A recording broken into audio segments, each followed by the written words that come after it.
और एक बड़ी खबर आपके सामने रखते हैं और बात राज्यसभा इंतखाबात के हवाले से करते हैं, क्योंकि राज्यसभा के इंतखाबात के हवाले से तैयारियां जो है वो तेज हुई है। आज एक अहम मीटिंग और बड़ी मीटिंग भारतीय जनता पार्टी की जम्मू में हुई। बीजेपी कोर कमेटी का आज इजलास हुआ, जिसमें राज्यसभा के लिए मुमकिना चेहरों पर बातचीत हुई कि मुमकिना उम्मीदवार कौन हो सकते हैं।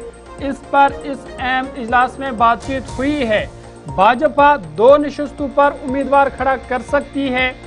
साथ ही साथ मुख्तलिफ एमएलएज के साथ बीजेपी ने राबता भी किया है, यानी जो मुख्तलिफ एमएलएज है, खासकर आज़ाद उम्मीदवार या दीगर पार्टियों के जो एमएलएज है जिनकी तादाद कम है, उनके साथ भी बातचीत का सिलसिला जो है वो जारी है। और बड़ी खबर ये कि भारतीय जनता पार्टी की कोर कमेटी इजलास, जिसकी सदारत कौमी जनरल सेक्रेटरी तरुण चुग ने की, उसकी सदारत में ये इजलास हुआ, जिसमें राज्यसभा इंतखाबात के लिए मुमकिन उम्मीदवारों पर तबादला ख्याल हुआ।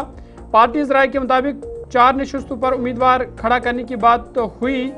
मजबूत दावेदारों में साबिक बीजेपी सदर और मौजूदा मजलिस आमा के रुकन रविंद्र रैना, मौजूदा सदर सत शर्मा, साबिक वज़ीर आला डॉक्टर निर्मल सिंह, साबिक वजीर श्यामलाल चौधरी। काबिल जिक्र है कि इन नामों पर, इन चेहरों पर बातचीत हुई है। कोर कमेटी के इजलास में उम्मीदवारों की कामयाबी को लेकर हिकमत अमली भी तरतीब दी गई है। ज़राए के मुताबिक कई मेंबरान असम्बली पार्टी सियासत से बालातर होकर अपनी राय का इस्तेमाल कर सकते हैं। मीटिंग के इख्तिताम पर पार्टी की तर्जुमान आला एडवोकेट सुनील सेठी ने इन बातों का इजहार किया और इस अहम मीटिंग में ये बड़ा फैसला लिया गया है। खासकर जो मुमकिना नाम या मुमकिना उम्मीदवार हो सकते हैं, उनमें रविंद्र रैना का नाम है, सत शर्मा हो सकते हैं, डॉक्टर निर्मल सिंह साबिक नायब वज़ीर आला ये हो सकते हैं, साबिक वज़ीर श्यामलाल चौधरी हो सकते हैं।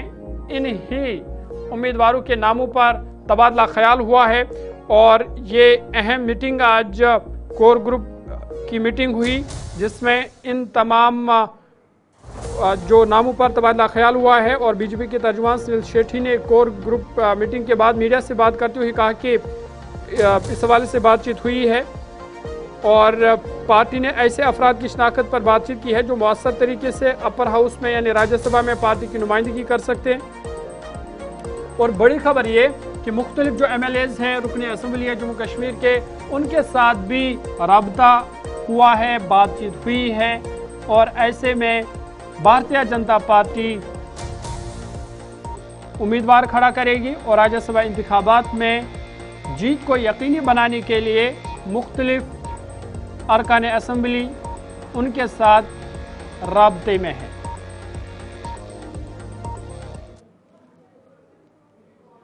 तरुण चुग जी ने की पार्टी का पूरा कोर ग्रुप जो है वो शामिल था इस डिस्कशन में। Leader of opposition Sunil Sharma साहब इसमें शामिल नहीं हो सके क्योंकि वो जम्मू कश्मीर में नहीं है, बाहर हैं, कार्यरत हैं।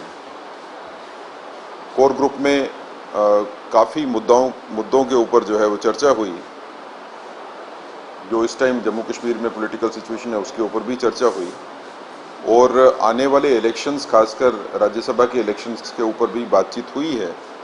कोर ग्रुप का व्यू जो है वो लिया गया पार्टी की तरफ से। जो इस इलेक्शन की, राज्यसभा के इलेक्शन की इम्पोर्टेंस को देखते हुए उसमें चर्चा में कुछ विषय जो है वो आए कि आज के काल में किस तरह के व्यक्ति की ज़रूरत है जो राज्यसभा में भारतीय जनता पार्टी की नुमाइंदगी करेंगे। ये सब चर्चा इन मुद्दों पे करने के बाद ये पहली मीटिंग थी पार्टी की। इसके बाद जो है वो आगे भी इसके ऊपर जो है वो चर्चा अगर ज़रूरत पड़ेगी तो की जाएगी।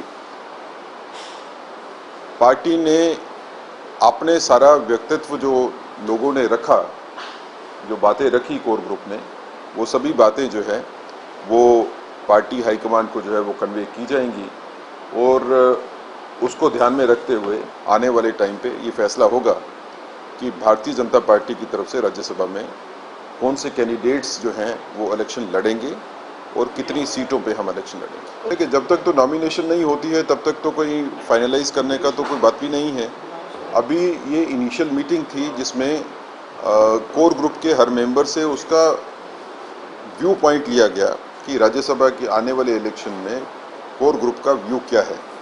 हर किसी ने खुल के अपने विचार रखे हैं उसमें, और वो विचार सारे के सारे पार्टी को कन्वे हुए हैं, और वो जो हमने बात रखी है वो पार्टी हेडक्वार्टर को भी कन्वे होगी। जो कमेटी है, कंसर्न कमेटी है, वो इसके बारे में सोच के जो है वो निर्णय लेगी। जो निर्णय